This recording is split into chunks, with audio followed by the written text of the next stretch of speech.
English influences in American gardens. More on this in 30 seconds.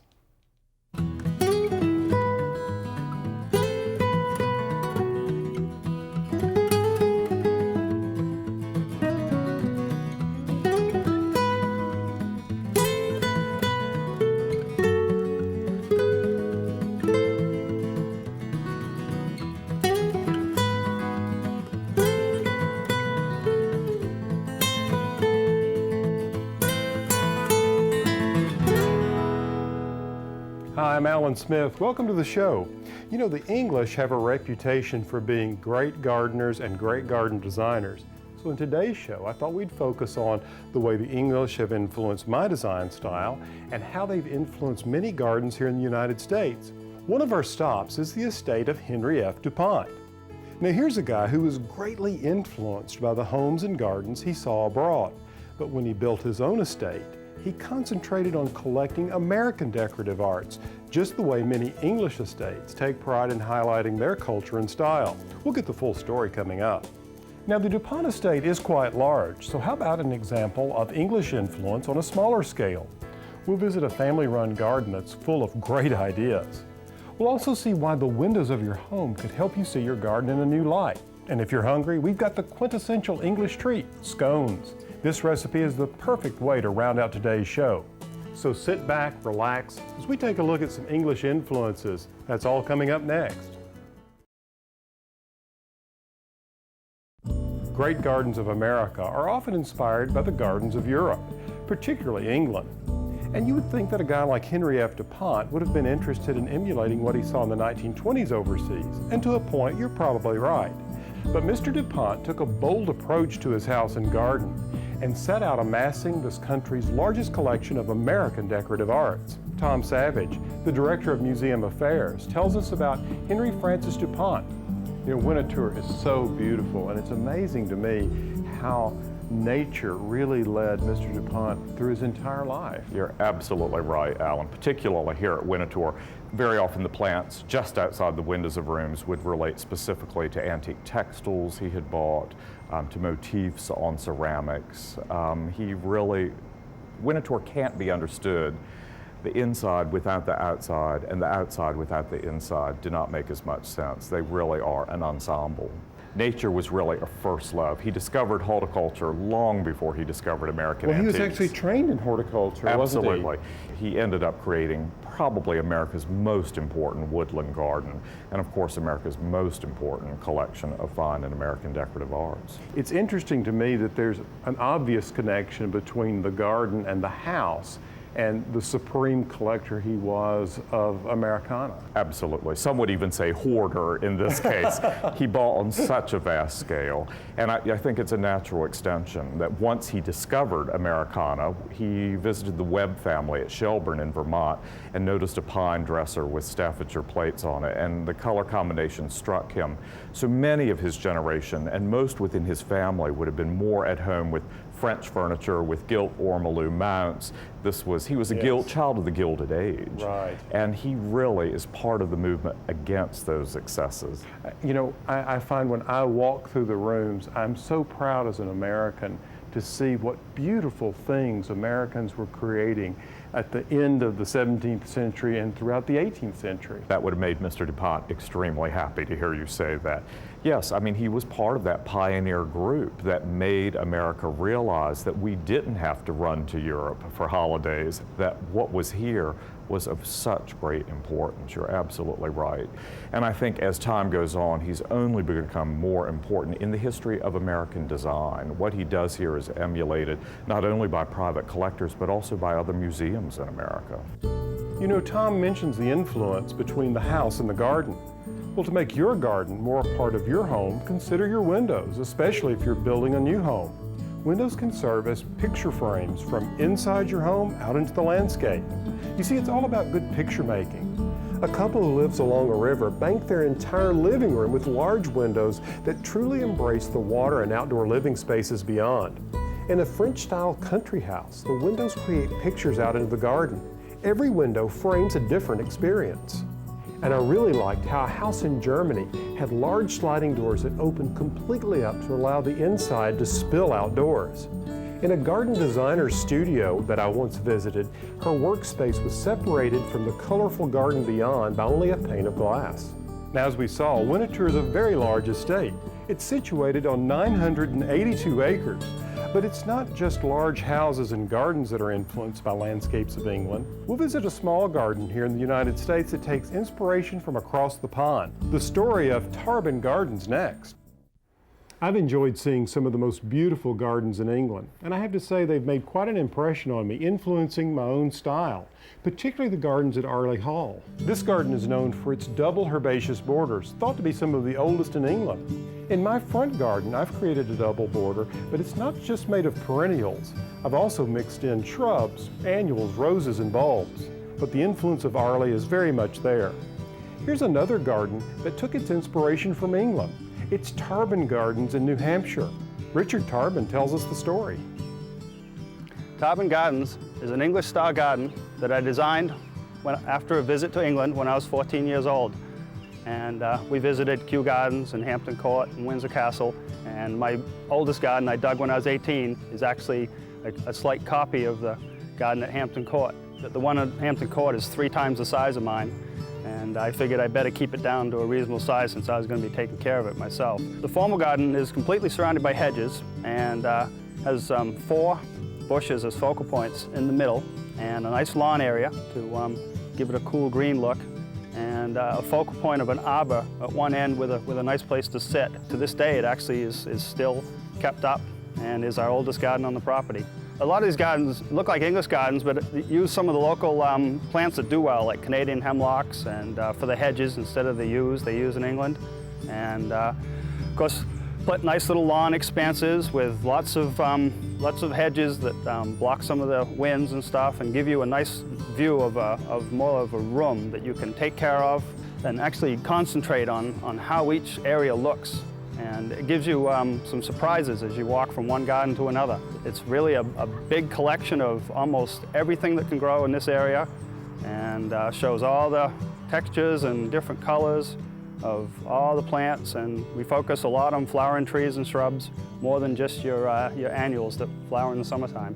Yeah, right now in the garden we have the trumpet vines blooming behind us, which are very popular with hummingbirds. Also the bee balm to my right here, and a lot of astilbes are flowering now.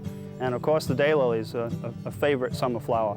Yeah, one of my favorite garden areas is the Alpine Slope, a fairly new garden we designed. It has a lot of different textures of conifers. I feel very fortunate to have lived in this place. I've lived here for nearly 35 years, and most people don't get to live in a house and see their garden grow. Most of these shrubs and bushes have taken 20 years to mature, and now I can actually share them with the visitors we have here and with my family. Weren't the lawns at Tarbin Gardens beautiful? I've been interested lately in the different types of turf out there. Up next, we'll talk about growing a beautiful lawn. You know, I just love the color green. It's so soothing, particularly when it's in the form of a luxurious lawn like this. You know, we Americans have a love affair with our lawns, and why shouldn't we? They bring us such pleasure. Such a great place to gather around and on. You know, we spend over 40 hours tending our lawn a year. I mean, that's an entire work week dedicated to tending our turf, and for good reason. You see, a beautiful lawn often brings back memories of childhood and simpler times. Relaxing in the yard in the evening, drinking lemonade, playing games. Well, a lot of simple pleasures that most adults seem too busy for. When was the last time you took your shoes off and walked out across a beautiful lawn like this barefooted? Well, if it's been a while, you're missing out. You know, as a garden designer, this idea of a lawn is so important. You see, from a design standpoint, they can provide open vistas, they can direct us through gardens, they provide areas for recreation. There's several ways to grow lawns. There's sodding, hydroseeding, broadcasting seeds, but whatever method you choose, there are a few things to keep in mind. Mike Baker of Pennington Seed gives us some tips on growing a great lawn.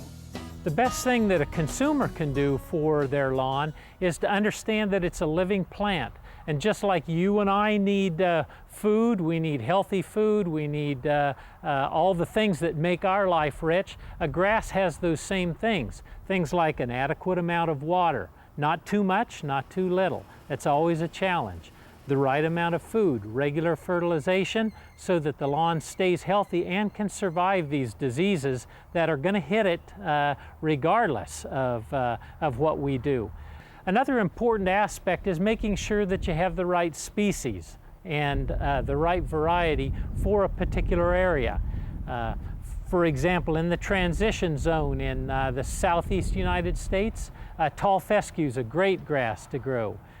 If you get down into those tropical areas, then you need to be thinking about warm season grasses. So again, just choosing the right grass, a good grass that has the right qualities, should give the homeowner a beautiful lawn like we see here. Now, I have to be honest with you, large lawns are not for everyone. Take, for instance, this letter from Virgil in Pennsylvania. He writes, "Alan, do you have any design ideas for turning a large yard into something a little more manageable for two retired folks? We feel like our lawn is running us ragged." Well, this is a common complaint. I think sometimes we have to sort of step back and assess how much energy, how much in the way of resources are we investing into our lawns. What I've done in my garden is look for a happy medium, a mixture of lawn areas, surfaces that I can entertain on, like a patio or this path along my shade garden, and of course flower beds.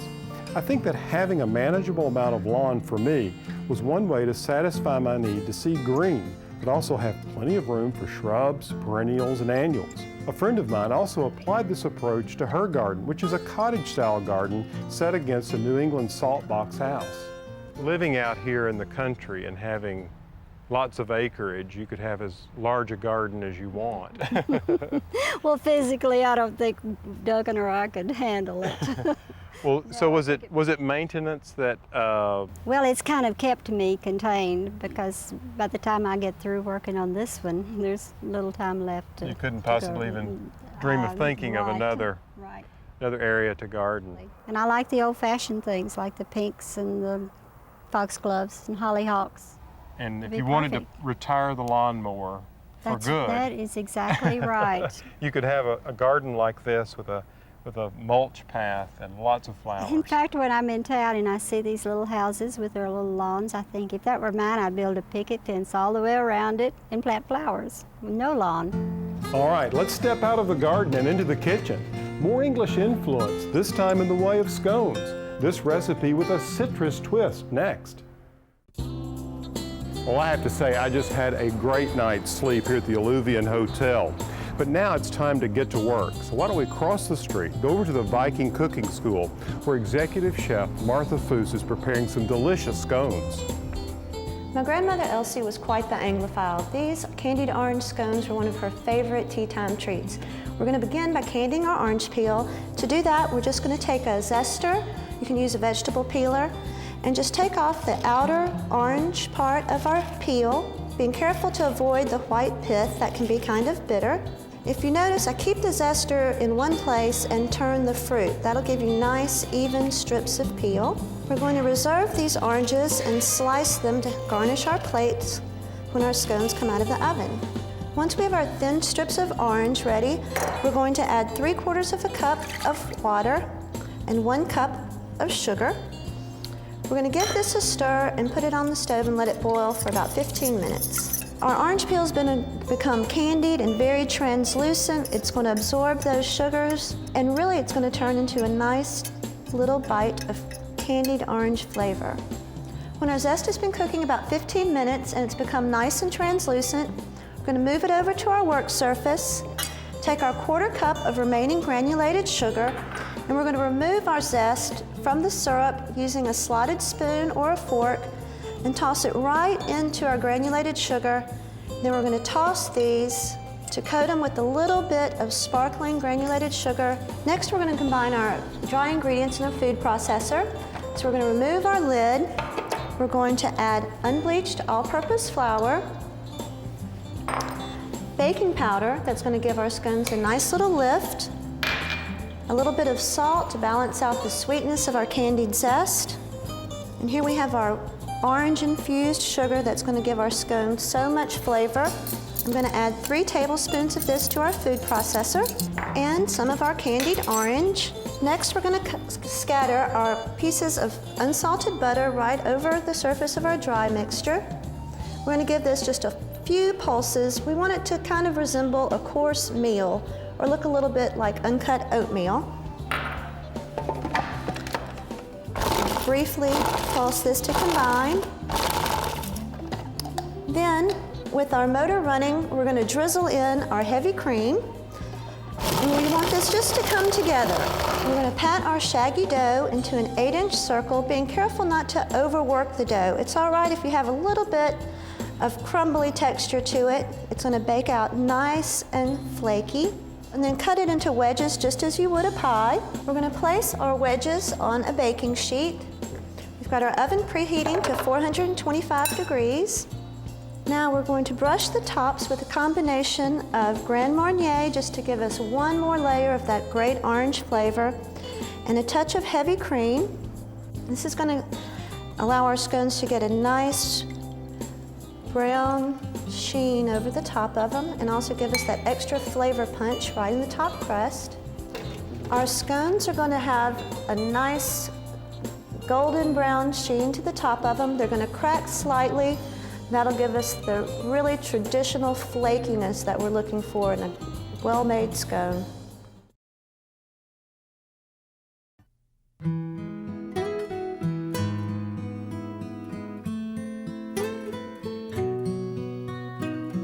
In this garden I dream of a bed of flowers.